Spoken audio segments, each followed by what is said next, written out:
Hi guys, are you familiar with What Would You Do starring John Quinones? It originally aired on ABC in 2008. Cody Co's made a couple of videos about it. Well, it basically consists of random townspeople passing or failing, but usually passing staged moral dilemmas, which seemingly don't often differ from evaluating whether or not eavesdroppers will intervene upon overhearing somebody being bullied at a restaurant. Did Daddy take the day off to hang out with you? No. This is, I do this full time. I'm a stay-at-home dad.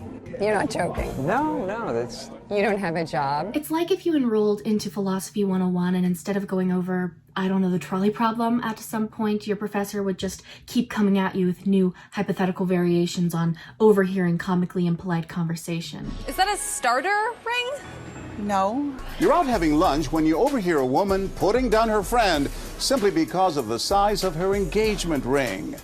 What would you do? Full disclosure, I've never actually sat through an entire episode of the program. My intel was gathered from their YouTube channel, but rumor has it those who were exposed to What Would You Do at a young age wound up developing a bit of an off-brand Truman Show delusion, which reminds them to make good choices because the chances that John Quinones will catch them in 4K may be low, but never zero. Don't worry about a lack of incentive behind my moral compass, however, as I'm merely haunted by a different omnibenevolent C-lister in Vanessa Manila Lachey. Her because long before she hosted Love is Blind, she hosted a different reality show, which also premiered on ABC just a year after What Would You Do, with a time slot following The Bachelor, hence why I watched it. 'Twas called True Beauty. On a scale of 1 to 10, I'm a 20. I work out extremely hard to look good naked. I think I'm gorgeous. I mean, look at these eyes. They have no idea that we're judging them on their inner beauty. Oh, no. Oh, yeah. Starting Monday, January 5th, from Ashton Kutcher and Tyra Banks, comes a new series that will determine which one of these beauties is more than skin deep. I'm the bomb. It's fitting that it was heavily advertised as being produced by Ashton Kutcher and Tyra Banks because back then he had going for him the whole hidden camera thing and she had going for her the whole exploitative aspirational game show thing. Basically, the contestants thought they were competing in a beauty contest, which they were, but it was both about outer and inner beauty. CJ, before you go, there's something you need to know. There's more to this competition than meets the eye. While we are judging you on your outer beauty, we are also judging you on your inner beauty.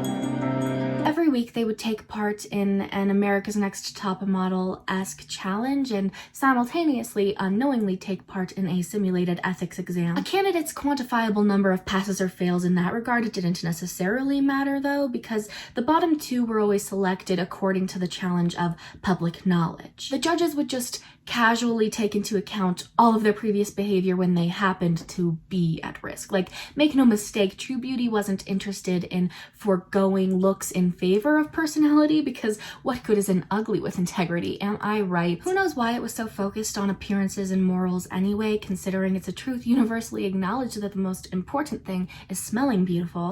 This video is sponsored by Scentbird, which is a designer fragrance subscription service.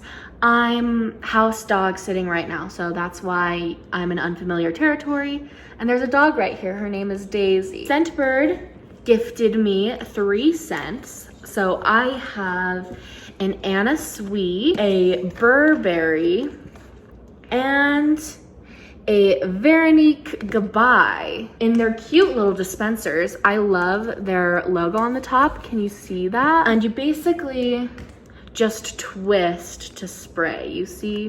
Bop, bop. Oh, that one smells good. I don't know why I mimicked the spraying sound with my mouth. With Scentbird, you choose 1 perfume or cologne a month to sample for $16 or $11 assuming you use my link or code to get 30% off of your first month. $11 is quite the bargain, by the way, considering the brands they work with, like Versace, Prada, Gucci. This whole bottle goes for $290. And it's not like this is a small sample, by the way. I can show you because they pop on out of there. Look at that. The idea is that this is a trial period, and then if I really love it, I can buy the whole bottle. But I don't think I'll be running out of this anytime soon. Perfume goes a long way, you know. Though I am strongly considering buying the entire Fantasia mermaid because it has a mermaid on it. Do you see? Anyway, yeah, the subscription is flexible, so you can upgrade to 2 or 3 fragrances a month or skip a month anytime with no penalty. They also have a quiz that can help match you to scents if you're having trouble deciding. So go ahead and click the link in my description or pinned comment to start smelling truly beautiful today. No doubt my comment section will beg to differ, but I sometimes feel like the only person who remembers this show. I'm not sure why. It's not like I'm often met with confusion upon referencing it, because I don't bother referencing it due to my fear that I'll be met with confusion. I mean, nobody else talks about True Beauty, and thus I keep it to myself when I'm reminded of it, which I am pretty often, for the record. Mainly on the rare occasion I behave like a good Samaritan, and I have to wonder if Vanessa Manillo would be proud of me. Look at her. She genuinely went above and beyond. It was harder than you'd think simply to confirm the series wasn't a figment of my imagination, because a K-drama by the same name was released last year, and it has an apparent tyranny over Google search results. Still, I did manage to come across some odds and ends which might manage proving the show was once as relevant to others as it is to me, beyond the fact that it was renewed for a 2nd season, which I suppose counts for something. First, a miscellaneous clip from the soup. The contestants had to do a photo shoot, and Joel was once again confident, but this time he was also oily. The oil running down me made me feel sexy. Oh, 2009, when my mother, sisters, and I would spend the whole week watching reality TV until Saturday, when my father, sisters, and I would watch Joel McHale make fun of it all. My formative years. Second, a contextless video of that same contestant on about his popularity. If you don't know me, it's highly likely that you haven't watched network television, been online, read periodicals, or participated in modern culture whatsoever the past 6 months. If so, welcome back. Fair enough, as he does seem to be the only one who's maintained a foothold in the entertainment industry. Most recently, he was on Lucifer, which I don't watch, but my sister does. Jamie, Joel Rush was on Lucifer, did you see? He also has a following on Instagram where he posts cute pictures with his adorable daughter and wears girl dad hoodies. How would you lot feel if I converted my YouTube channel into a Joel Rush fan page? Never mind, I couldn't top Nicklish 3's edit of him. I see, looking for yourself tonight.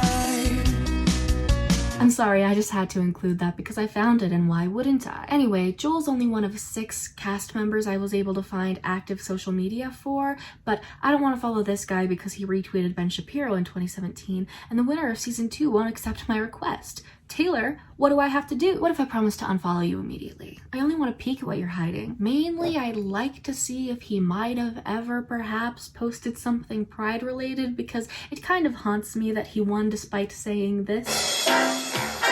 That is not a good time in Vegas. That's a hot tranny mess. No one wants to vote for that. And despite laughing at a bride-to-be being fat-shamed by her mother when he was meant to comfort her. It won't survive. I thought you said you were going to lose some weight.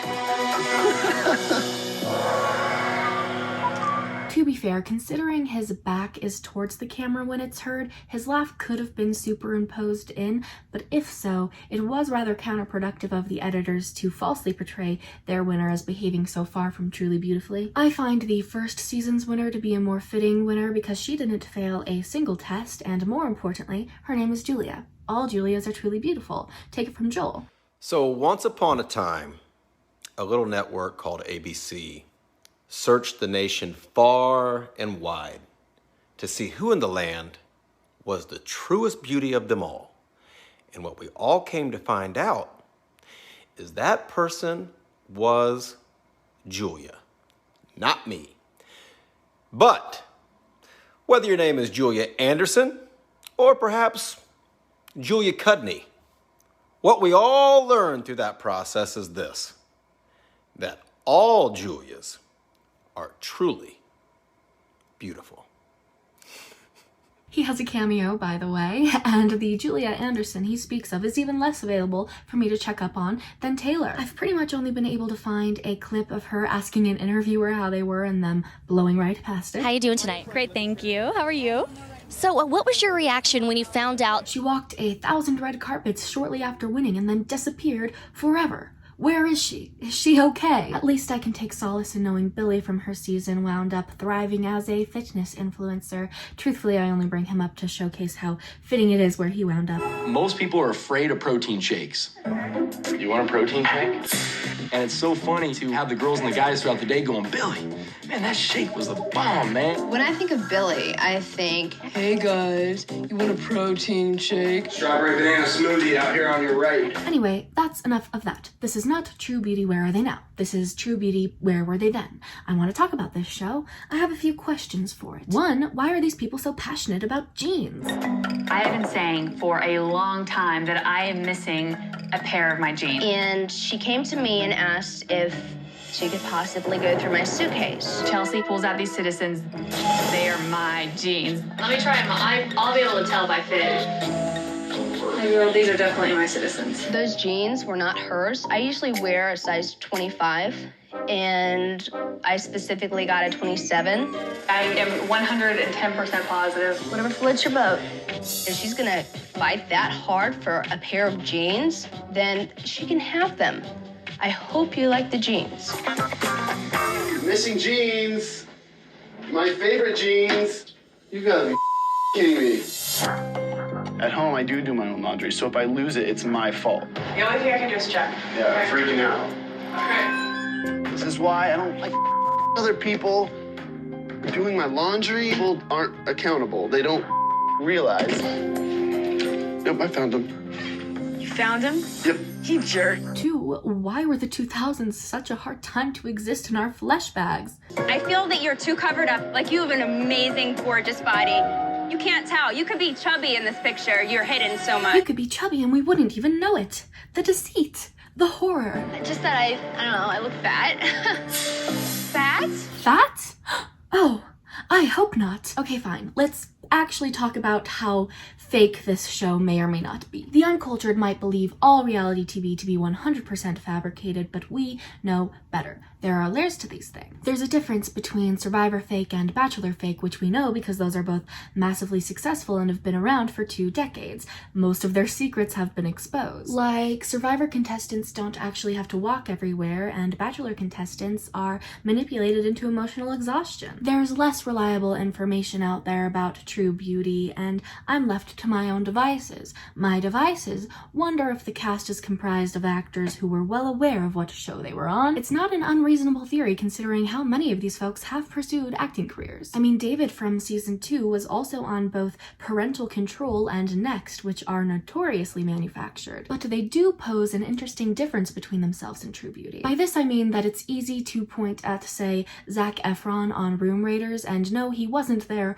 looking for love as much as he was hired to pretend he was. The in-universe premise of True Beauty, on the other hand, doesn't require false genuinity, which isn't a word, but I like it better than genuineness. What I'm saying is True Beauty wasn't a dating show. It wasn't taboo for its contestants to have an ulterior motive of making it in Hollywood, because that was kind of the point. Thus, unlike we can with other reality TV, we can't assume the mere presence of actors means they were acting in this scenario. So we'll strike that piece of evidence from the record. But it is not the only piece of evidence. I feel like this show would have been less formulaic if it were real. Let me remind you that each episode featured one main challenge and test, the latter of which determined a bottom 2 to be sent to the Hall of Beauty and risk having their faces trashed. What I haven't mentioned is the second test reserved for the bottom 2 on their way to the Hall of Beauty, known as the final straw, which rendered the original test useless each time, but I digress. I find it suspicious that the vast majority of the time one contestant failed the final straw, the other passed, and the judges knew who to send home. Is that not convenient? Like, when I say the vast majority of the time, I mean all but twice, as if they were throwing bones at us to ensure nobody could say that there was never a time when both contestants did the supposed right or wrong thing. Despite their efforts, I find twice statistically improbable. Have you ever looked into how to tell the difference between a genuinely random sequence of heads or tails and one pretending to be random? For instance, in this scenario, your best guess would be 3 because of the technically possible but unlikely frequency of fluctuation present within the first two. True Beauty's attempt would look something like this. It's generous to judge them according to what would have been random anyway, because their challenges were subject to tilted scales. You're just as likely to flip heads as tails, but I'd wager a higher percentage of Americans are willing to open the door for somebody than rush to the aid of a homeless person whose cart tipped over. It's sad when I put it that way, but don't you think it's true? If some good deeds require more effort than others, then it stands to reason some good deeds require so much or so little effort that they decrease the chances of both contestants behaving differently. Not all moral dilemmas were created equal. So yeah, I have my doubts about the reality of True Beauty. But I also doubt my doubts. I have reason to believe these people are oblivious. You might wonder how the secret of it all was handled for the second season, and I'll tell you. What they did was convince the contestants they were competing to be the face of Vegas as opposed to America's Most Beautiful Person, a new fake show within the real show, get it? Then they replaced the original non-Vanessa judges with new non-Vanessa judges and hid Vanessa away in the spy room, from which she'd only emerged to exile losers.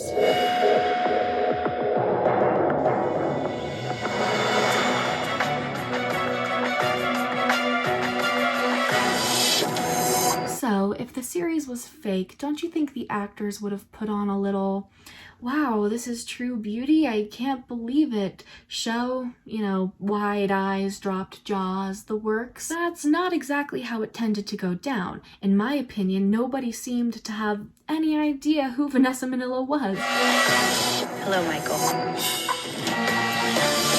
Hello, Regina. Hi. Hello, Michelle. Hi.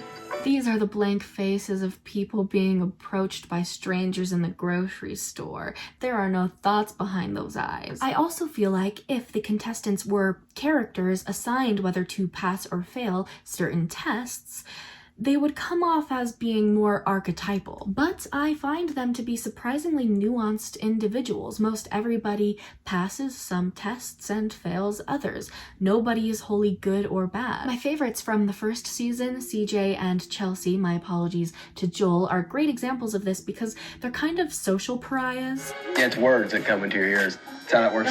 Always makes sense, Chelsea. You're always making sense. Ooh, you really are getting mad. I just don't like you. I mean, I'll put it on record.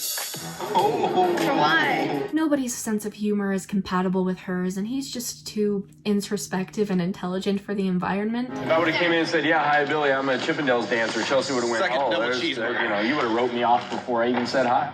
I did write you off when you said hi. Yeah, let's do it. Did CJ know? CJ's been a little distant. He's, always wanting to go write in his book. Excuse me? I said, you're not in the game. I am in the game. Why don't you come hang out with your family, boy? First of all, boy and family's not gonna work for me. Okay, why don't you come hang out with your family, CJ?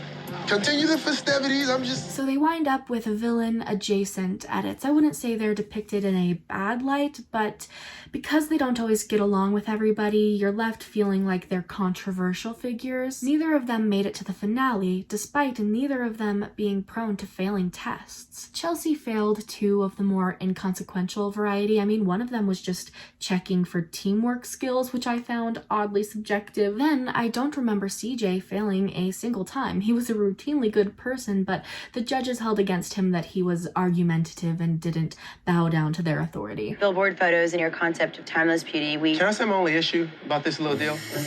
I'll be real quick. I strategically picked two photos to convey that message. He did actually have a pretty bad moment unrelated to a test, though, in which he pretended to be accepting clothing donations for a charity when he was really collecting an outfit for a challenge. I mean, that bad deed took initiative, and it's not necessarily consistent with the rest of his behavior. It suggests that people are more complicated than truly beautiful or ugly on the inside, and I don't think the show would have been capable of that nuance on purpose. Despite its premise, True Beauty didn't have anything philosophically worthwhile to say. We're working with Harry Potter, Star Wars, good and evil here. Like, maybe it doesn't matter how fake it is, because fiction or otherwise, it's thematically broken. let's talk about that. I might not be a philosopher, but I do have a beginner's understanding of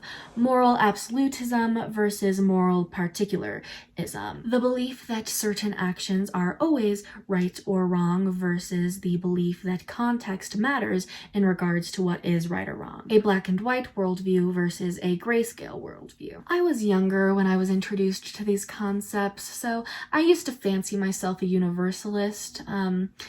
But if I hadn't changed my mind already, revisiting True Beauty would have changed my mind for sure. I'm totally a moral particularist now. I happen to disagree with a number of the pass or fail metrics on these challenges. I suppose some are pretty rock solid. Like, cheating is definitely bad, unless of course you're planning to donate your winnings, in which case a leg up in the competition for you is a utilitarian leg up for humanity. Then again, there do exist corrupt charities, so I suppose it depends on where you're intending to give. Speaking of, some people like to look into organizations before throwing money at them, meaning it's probably not a good idea to brand it as a moral failure to walk past a donation booth once in a while. One of their tests sees a stylist fighting with her boyfriend over the phone when she's meant to be styling the contestants, and they're supposed to comfort her, but most of them just end up complaining. You treat me like crap.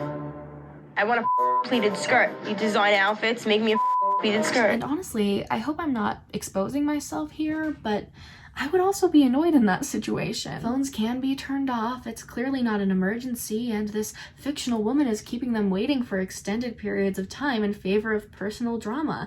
That would be incredibly frustrating. I hope I don't sound like a Karen. Somewhat similarly, the second season features a test which examines their graciousness upon hearing constructive criticism, except I don't think the criticism they're receiving is constructive. In my opinion, in order for criticism to be constructive, it has to be invited and delivered personally. It's meant to improve the target by definition, which requires very specific circumstances. The contestants weren't asked to heed the advice of the judges. They were made to watch behind two-way glass as a focus group expressed their unfiltered opinions about them. Not all of those opinions were equally cruel. Some contestants needed to smile more and others were bimbos. She looked like, no offense, Michelle, a bimbo. Ooh. The worst ethical trial, in my opinion, is one of which the object was not to expose the secret behind a magic trick. Earlier, Penn asked them specifically to keep the magic trick confidential. When someone asks you how it's done, you don't know anything, take that to your grave. We want to see who's going to spill the beans. This should be really interesting. It's kind of ridiculous to me, the expectation that they should have taken such a casually delivered request seriously enough not to answer an interviewer placed in front of them by production. They knew they were being filmed for television all day. The show itself divulges the secret. If I were there, I would have thought the magician said to keep it a secret as like a fun little thing that magicians say. And maybe that would have been stupid of me, but I certainly don't think anyone who did end up spilling the beans was behaving immorally either way. Others are less trivial but still questionable. There's a time when they're put in an elevator with a pregnant lady drinking and smoking. They're meant to confront her and not to defend behaving irresponsibly while pregnant, but if we judge people's actions by their consequences, nothing comes of confronting the lady. Seriously, not even in their imagined scenario. Are you really smoking that right now? Dude, what? Mind your business. He noticed. He said something. He noticed. He said something.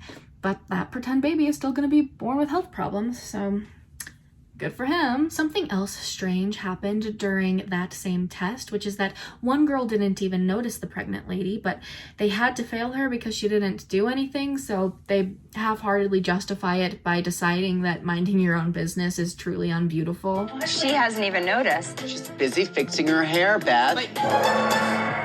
She's been kind of in her own little bubble. Unaware of the world around her. It's not like she did something malicious, but you gotta, be aware of people around you. Somebody's unaware of their surroundings. Quick, call Vanessa Manillo. Back to triviality, one of the final straws depicts refusing to do favors for strangers as a bad thing. Yeah, sure. Would you mind taking a picture of us? Yeah, not this time. Yeah, it's our last night here at Planet Hollywood. Not this time. You don't have to do favors for randos, and I don't say this self-defensively because I can't imagine a situation when I wouldn't take a picture for somebody, but still I'd like to believe that when I'm asked, the people asking me don't feel entitled to a yes. It's not like he said, no, you're too ugly for photos. He just said not today. That's reasonable. And you know what else is totally reasonable? Not getting up close and personal with a sweaty old man. They're gonna encounter John. John is having a little bit of a gland problem. He's a sweaty man. He's a sweaty man. So the question is, will they be gracious to him, or will they feel above interacting with someone that doesn't look like them? This is our final straw. This is Vegas, so anything can happen, right? Are you? I mean, you're somebody, I know. I'm not. That's sweet of you, though. You're sweet. You're very nice. That's sweet of you. Oh, God bless her. The sweaty man. She did the I don't really want to hug you she hug, did but it. she did it. You're somebody, I know, right? Baby. Not. If that man approached me the way he did them by saying, anything can happen in Vegas, do I know you? I wouldn't be judgmental, I would be scared. That's terrifying. Which kind of brings me to saying that some of these are going to be more difficult based on your identity. Like, both people faced with that final straw were women, but I imagine that would be a much different challenge for a man. Like, there's also a final straw that CJ has to take part in where there's a little girl crying and he does check on her, just less proactively than Billy because he might be worried about being perceived as a threat and therefore uncomfortable doing crazy things like asking her to leave with him. Billy. Okay, well let's, okay, here, come with me. Can you... These things can also be unfair, like just mechanically. There's a point when they're being interviewed and the question is whether they'll degrade their fellow contestants, but they're not all asked the same question. Is there anything about any of the other contestants that you think maybe poses a problem for them? At this point, absolutely not. No. Is there anything about any of the other contestants that you think maybe is a disadvantage to them? Oh, I don't think so at all. Good one. You think you're in better shape than Billy? Yeah, and Billy's all supplements. Start with Billy, but you'd totally throw him under the bus, wouldn't you? Mm-hmm. You would. Yeah.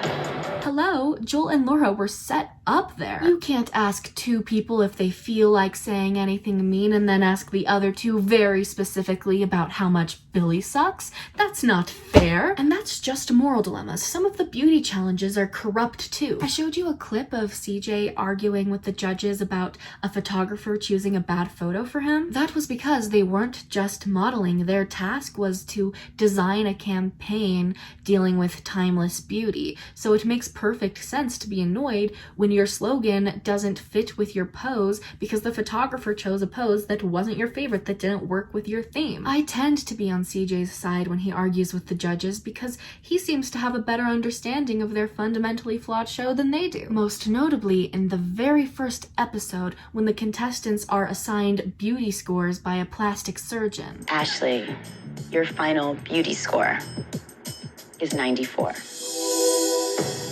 CJ, you keep shaking your head. I don't see how anyone could critique someone on like being attractive and being beautiful. That's like irritating to me. So what do you believe? Do you think that beauty can be measured? No. Everything about that business disgusts me. You know, I don't mind someone asking questions, but this is scientific. He's an expert. There's nothing I can say to better express the problem with this show than its own judges refusing to have a conversation about the marketability of beauty standards. They're like, true beauty comes from within, but sit down, shut up, and listen to the professionals, would ya? It proves to me that true beauty was not interested in exploring much but the amicability of morality. It's fitting that they didn't discount appearances in their judging because the type of good person that's appealing to them is the one that's all about appearances. I don't know how to end videos.